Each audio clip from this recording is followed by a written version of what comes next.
आप लोग कथा में श्रवण करे हैं पूर्व में, हनुमान गतिमान रतिमान मतिमान वर्तिमान, ऐसे हनुमान जी के कई भाई हुए, कई भाई हनुमान जी के हुए। और हमने पहले भी कहा है, जिसकी फैक्ट्री ना चलती हो, बहुत दुकान ना चलती हो, तो हनुमान जी के पांव का थोड़ा सा सिंदूर लेकर, यदि उस सिंदूर को किसी भी फैक्ट्री या दुकान में हनुमान जी के छोटे भाई गतिमान के नाम से अगर एक बिंदी भी सिंदूर की रख दी जाती है, तो वो दुकान और फैक्ट्री भी झड़के से चलना प्रारंभ हो जाती है।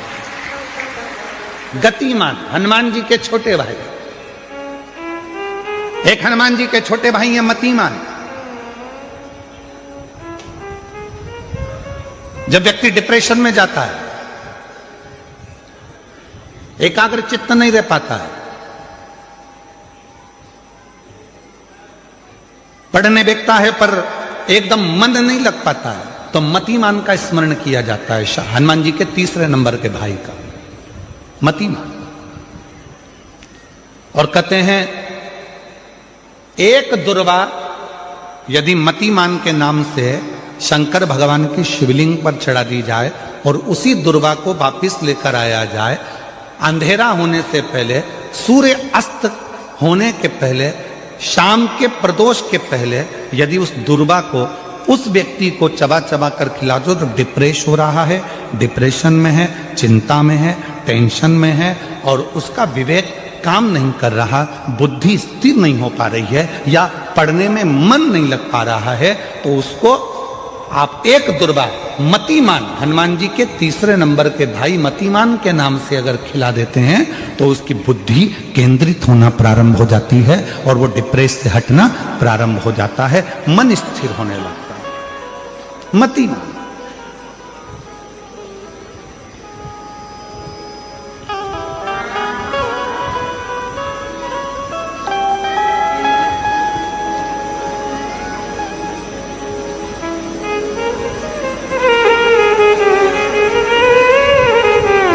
और एक नाम आता है व्रतिमान।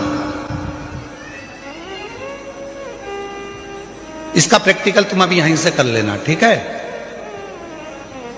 चलते चलते मालूम पड़े तुम्हारी पार्किंग यहां से आधा किलोमीटर दूर है, ठीक है?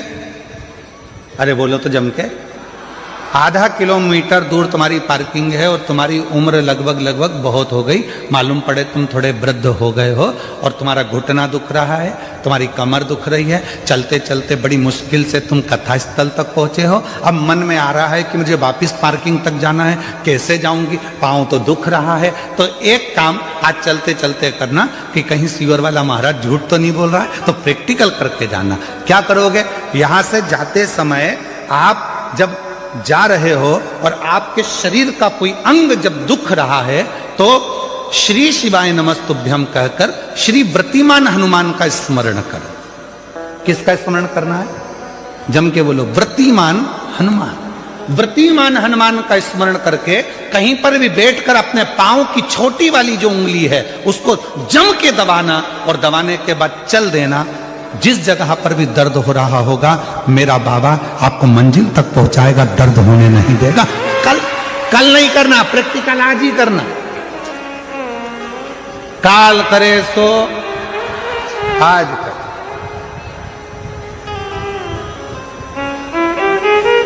व्रतिमान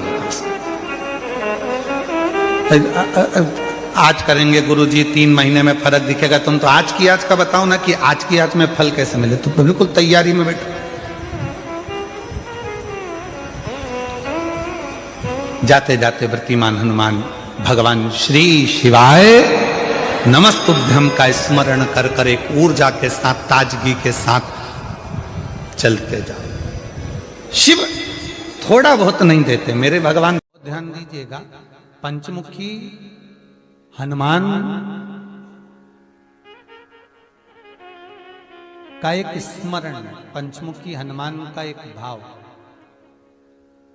महाराज, जैसे बहुत ज्यादा तकलीफ अगर व्यक्ति को हो गई है, बहुत कष्टमय जीवन चल रहा है, हार गए हर जगह से और तकलीफमय जीवन चल रहा है, तो पंचमुखी हनुमान का एक शिव महापुराण का और स्कंद पुराण का एक बड़ा सुंदर मंत्र है। उस मंत्र को आप सब एक बार हमारे साथ में बोलें। ओम नमो हनुमते रुद्र अवताराय सर्व शत्रु संहारणाय सर्व रोग हराय सर्व वशीकरणाय रामदूताय स्वाहा। बस इस मंत्र को हाथ में काली तिल लेकर, एक जौ लेकर और गूगल लेकर, थोड़ा सा इसमें गाय का घी डालकर, कंडे को या अग्नि को जलाकर इस मंत्र का 11 बार 21 बार जाप कर कर अपनी कामना कर कर छोड़ दीजिए। कैसा भी रोग हो, बीमारी हो, कष्ट हो, दुख हो, तकलीफ हो, 21 दिन के अंदर वो आनंद आना प्रारंभ कर देता है महाराज। इस मंत्र स्कंद पुराण का, शिव महापुराण का ये मंत्र मूल पंचमुखी हनुमान सुख देंगे। और एक और चीज याद रखिए महाराज,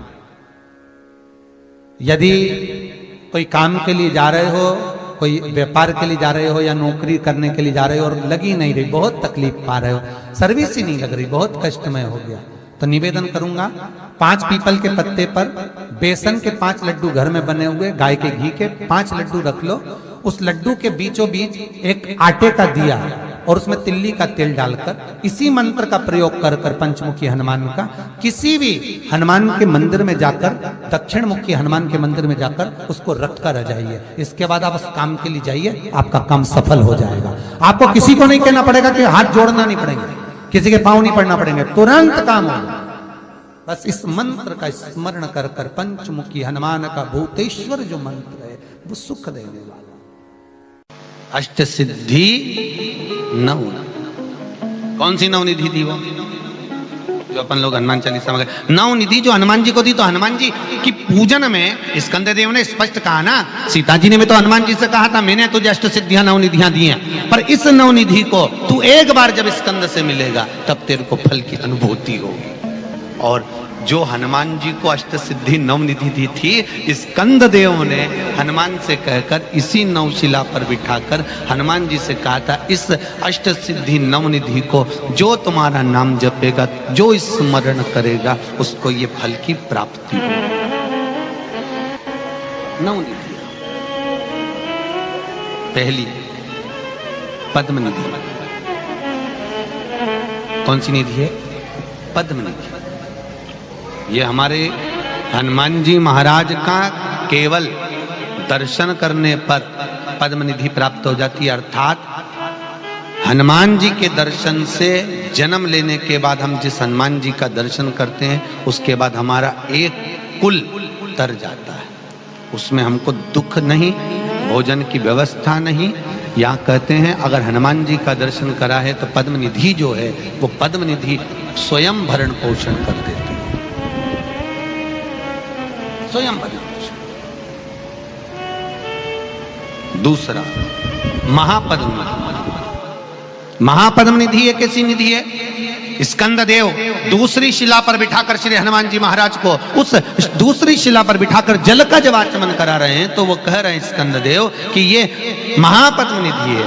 हनुमान ये वो निधि है जिस निधि से व्यक्ति अपने जीवन में दान कर पाता है। दान कब करता है? जब उसके पास में कुछ हो।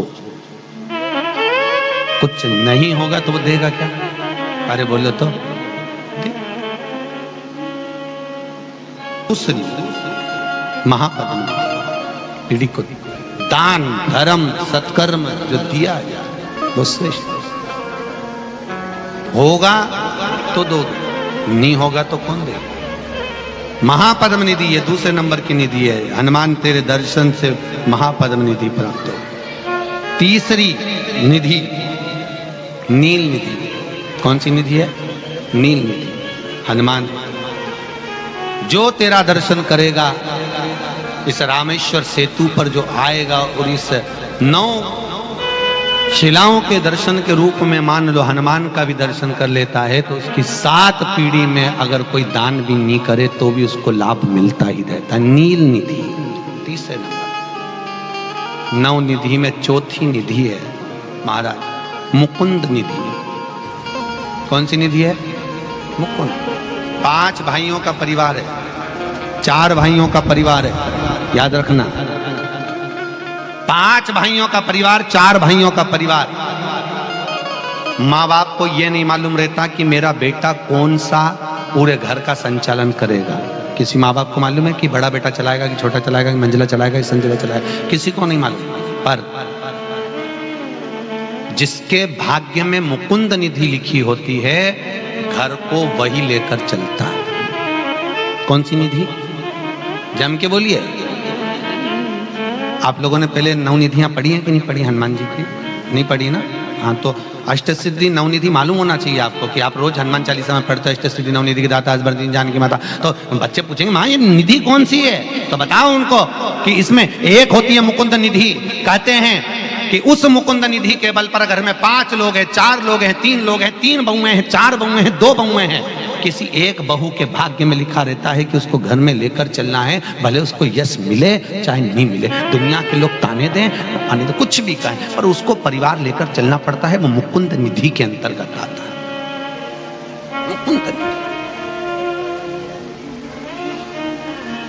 वो मुकुंद निधि है जिसके अनुसार हम अपने परिवार को साथ रखें। फिर अगला वर्णन है 5वें नंबर पर नंद निधि। कौन सी निधि है?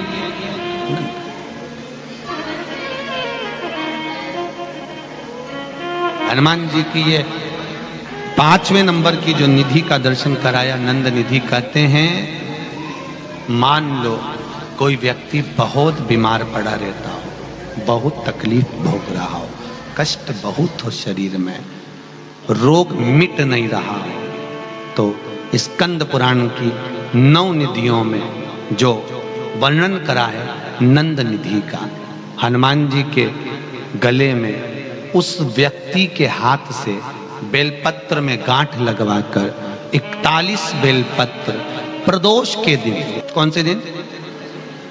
प्रदोष के दिन, अगर हनुमान जी को समर्पित कर दी जाए, केवल 2 या 3 बार नंद निधि का स्मरण कर कर समर्पित करी जाए, वो व्यक्ति का रोग धीरे धीरे मिट जाता है, स्वस्थ हो जाता है।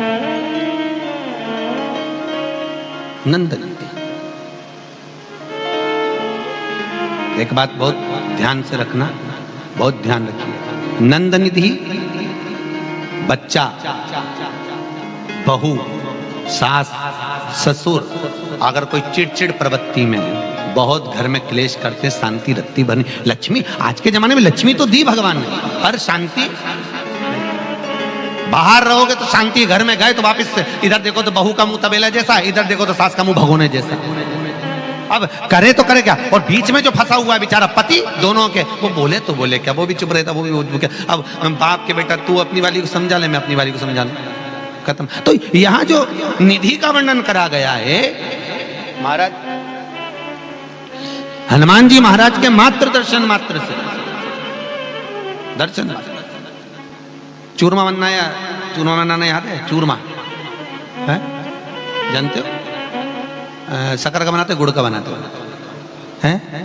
शक्कर का बनता काय का? गुड़ का। ठीक है।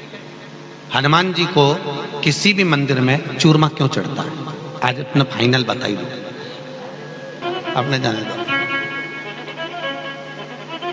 चूरमा हनुमान जी को क्यों चढ़ाया जाता है? तो कहा महाराज जी, हनुमान जी को अंतिम, जिस समय माता जानकी ने सारा भोजन परोसा गया, हजारों तरह का भोजन माता जानकी ने परोस दिया, और आप सबको मालूम होगा अयोध्या का राज्य पूरा खाली हो गया, संपूर्ण राज्य, पूरा राज्य। हनुमान जी तो भी भूखे की भूखे, पेट पर हाथ रखकर बोलते मां भूख लगी है। अब एक बात याद रखना, आपका घर पूरा खाली हो जाए तो भरने में थोड़ा टाइम तो लगता है, टाइम लगेगा, तब माता जानकी आटा रखा हुआ था, उसको गुड़ के साथ मलकर, सेक कर, मलकर, मकर निधि हनुमान जी महाराज के लिए राम जी ने तुलसी का दल दिया। कौन सी निधि? छठे नंबर की मकर निधि। मकर निधि का स्मरण कर कर तुलसी का दल दिया गया। तुलसी देने का कारण केवल इतना सा था मकर निधि का, हनुमान जब तुलसी का दल पेट में जाएगा, पचेगा, तो हनुमान के शरीर की जो एनर्जी है, ऊर्जा है, जितनी फैलेगी उतनी ही वापिस अयोध्या में सत्ता बढ़ जाएगी, वापिस धन बढ़ जाएगा, संपदा। मकर निधि छठे नंबर पर। आनंद निधि के बाद मकर निधि का नवनिधि।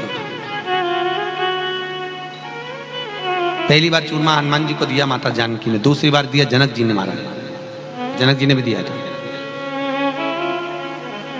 वहां भी मिला।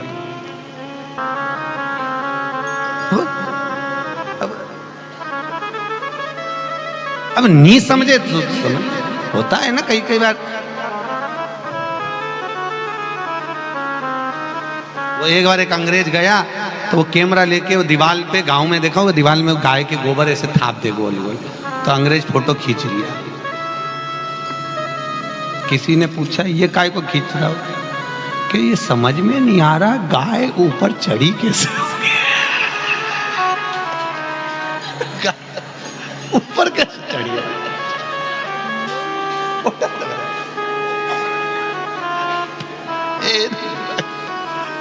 गाय चढ़ी थी।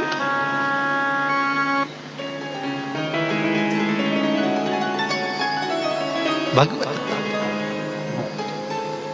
अब नवनिधियों में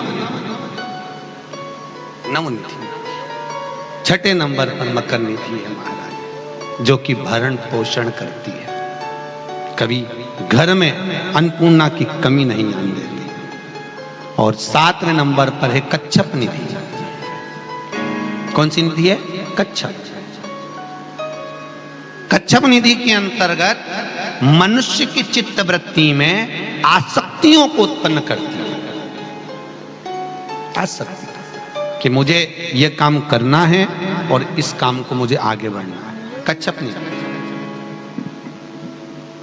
कच्छप निधि को आप लोग, कई लोगों के हाथ में कछुए की अंगूठी देखते होंगे, वो हनुमान जी की कच्छप निधि का प्रमाण है। शंकर मंदिर में, राम मंदिर में, देवी देवताओं के मंदिर में, बाहर हॉल में जो चौबारा होता है, गेट होता है, उसके पास में एक कछुआ बना होता है, वो कच्छप निधि को दर्शाता है। उसका क्या प्रमाण? कछुआ क्यों बनाया जाता है मंदिर के अंदर? दरवाजे पर कछुए का प्रमाण क्यों दिया जाता है? मूर्ति की प्राण प्रतिष्ठा होती है तो कछुआ रखवाया जाता है। क्यों? तो वो कच्छप निधि के लिए। महाराज जो मंदिर में, चाहे शंकर मंदिर में आए, चाहे राम मंदिर में आए, हनुमान मंदिर में आए, देवी मंदिर, जो भी उस मंदिर में प्रवेश कर रहा है, जब वो कच्छप निधि का दर्शन करे, कच्छप निधि का दर्शन कर कर उसके भीतर कभी आसक्तियों की, अर्थात तमन जो करने की ललकता है, वो समाप्त ना हो और अग्रण्य बढ़े और बढ़ता है, वो कच्छप निधि। फिर अगला वर्णन आया है शेख निधि। 8वें नंबर पर है शेख निधि। शेख निधि, ये शेख निधि हमारे जीवन में हमारी इंद्रियों को परमात्मा की ओर लेकर जाती है। मनुष्य हो, कई लोग कहते हैं हम भगवान को नहीं मानते, कोई कहता है हम परमात्मा को नहीं मानते, मत मानो, पर जीवन में मनुष्य की देह में एक समय ऐसा आता है कि व्यक्ति को परमात्मा को, अरे बोलो तो जम के, मानना व्यक्ति को। अकाल मृत्यु वो मरे जो काम करे चंडाल का, और काल उसका क्या बिगाड़े जो भक्त हो महाकाल का। याद रखना, आपके परिवार वाले आपको अंदर आईसीयू में धकेल कर, आईसीयू में वेंटिलेटर पर रखकर आप बाहर खड़े रहोगे, अंदर डॉक्टर होगा और डॉक्टर भी जब बाहर निकल जाएगा सिस्टर होगी, सिस्टर भी बाहर निकल जाएगी कंपाउंडर होगा, कंपाउंडर भी बाहर निकल जाएगा। तब उस समय पर आईसीयू में वेंटिलेटर पर कौन होगा? तो स्कंद पुराण कहती है जो तुमने भजन किया है, जो तुमने दान किया, जो स्मरण किया, वो शेख निधि आपके जीवन में आपके सामने खड़ी रहती है, आपको श्वास देने के लिए, आपको श्वास प्रदान करने शेख। और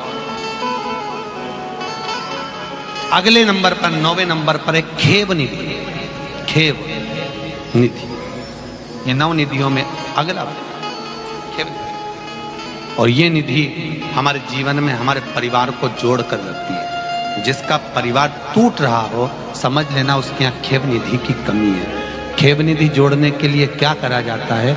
उसका केवल एक ही क्रम है, खेव निधि को जोड़ने की। महीने भर में एक बार, पूरे महीने में एक बार कच्चा सूत जानते हो? कच्चा सूत, कच्चे सूत की बाती बनाई। काई की बाती बनाओ? कच्चे सूत, कच्चे सूत की बाती बनाकर 108 बाती का निर्माण कर कर खेव निधि के भाव से श्री हनुमान जी के मंदिर में लगा दीजिए। आपके बहू बेटे में अगर लड़ाई है, सास बहू में लड़ाई है, भाई भाई में लड़ाई है, कहीं संबंध विच्छेद हो रहे हैं, किसी का तलाक जैसा हो रहा है, तो वो वापस जुड़ने की कतार पर आ जाता है। जोड़ने का जो प्रयास करे आपको लेकर। ये कितनी निधि हो गई? 9। अष्ट सिद्धि मालूम है? अरे जल्दी बोलो, नहीं मालूम? लिखना चालू करो वापस। अष्ट सिद्धियां, पहली अणिमा, पहली कौन सी है? अणिमा। दूसरी महिमा, तीसरी गरिमा। अष्ट सिद्धियों में पहली अणिमा, दूसरी महिमा, तीसरी गरिमा।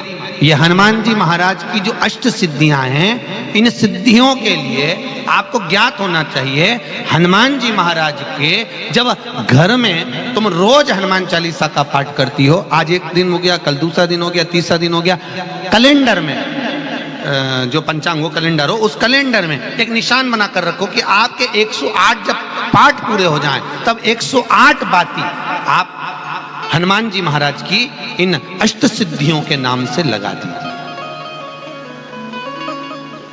जिंदगी में आपका कभी बाल बांका नहीं हो सकता और आपकी उन्नति को कोई रोक नहीं सकता, यह पक्का है। अष्ट सिद्धियां, नवनिधियां 108 जब हनुमान चालीसा के पाठ हो जाए। और कभी कभी व्यक्ति के जीवन में ऐसा भी होता है कि भाई उसको बहुत तकलीफ आ जाती है कि मेरी दुकान नहीं चल रही, व्यापार नहीं चल रहा, मेरे साथ अच्छा नहीं हो रहा, मेरे को तकलीफ आ गई, शनि बढ़ गया, ये हो गया, ढैया हो गया, 7.5 हो गया, बड़ा तकलीफ, कहीं गिर रहा, कहीं पड़ रहा, तो उस व्यक्ति को 108 पाठ एक साथ कर लेना चाहिए। आज बैठा सुबह से शाम तक 108 पाठ करके और फिर ये अष्ट सिद्धियों की बाती लगा दे। अष्ट सिद्धि पर अष्ट सिद्धियों की जो बाती लगती है घृत में है, घी घृत, अष्ट सिद्धि। तो ये बाती, तो पहली अणिमा सिद्धि, दूसरी महिमा, तीसरी गरिमा, चौथी लघिमा, चौथी लघिमा, पांचवी प्राप्ति, पांचवी क्या है? प्राप्ति। छठी प्राकंभ, छठी है प्राकंभ। सातवीं है ईर्षत्व, ईर्षत्व। और आठवीं है वशिष्व, आठवीं है वशिष्व। ये हनुमान जी महाराज की 8 सिद्धियां और 9 निधि। अष्ट सिद्धि नव निधि के दाता, असबर दीन जानकी माता, राम रसायन तुमरे पासा, सदा रहो रघुपति के। आज तुम लोगों ने पुण्य करा होगा, शनिवार के दिन, पूर्णिमा के दिन तुम्हें अष्ट सिद्धि नव निधि मिल गई। आज किस्मत वाले हो गया, भाग्यशाली। अष्ट सिद्धियां नवनिधियां प्राप्त हो गई। गाते गाते पूरी जिंदगी हो गई थी, रोज हनुमान चालीसा पढ़ते थे, रोज बोलते थे अष्ट सिद्धि नवनिधि की दाता। अष्ट सिद्धि थी कौन सी, नवनिधि थी कौन सी? बच्चे पूछे तो बता तो सकते हो कि अष्ट सिद्धि ये है, नवनिधि ये है, और किस किस चीज का क्या क्या लाभ है। पूरी हनुमान चालीसा की एक एक चौपाई में एक एक चीज से एक एक बीमारी का इलाज है, एक एक बीमारी का महाराज। हनुमान चालीसा की एक एक चौपाई से एक एक बीमारी का।